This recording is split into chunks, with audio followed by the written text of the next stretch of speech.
मला अतिशय आनंद होतो की माझ्या मुलाचा वाढदिवस या वास्तूमध्ये साजरा होतोय.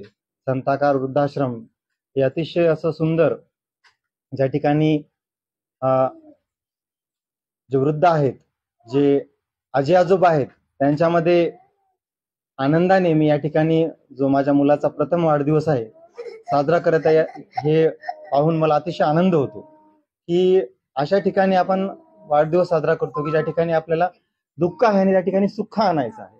तर अशा ठिकाणी आहे हे पाहून मला खरंच या ठिकाणी आज मला भरून आलंय की खरंच आनंद वाटतो की आपण या ठिकाणी वाढदिवस तर सगळेजण साजरा करतात, परंतु आपण काहीतरी वेगळं करायचं मी पहिल्यांदाच ठरवलं होतं आणि आम्ही दोघांनी हे ठरवलं. त्याच्यानंतर या कुटुंबाने सुद्धा, माझा भाऊ, बहिणी, आई या सर्वांनी मला या ठिकाणी त्या गोष्टी करण्यासाठी प्रेरित केलं आणि म्हणून मी या सर्वांचे आभार मानतो. आणि या ठिकाणी दादांनी सुद्धा आम्हाला या ठिकाणी परवानगी दिली, सेवा करण्याची संधी दिली. त्याबद्दल मी दादांचे तसेच या सर्व संताकार वृद्धाश्रम परिवाराचे मनापासून आभार मानतो.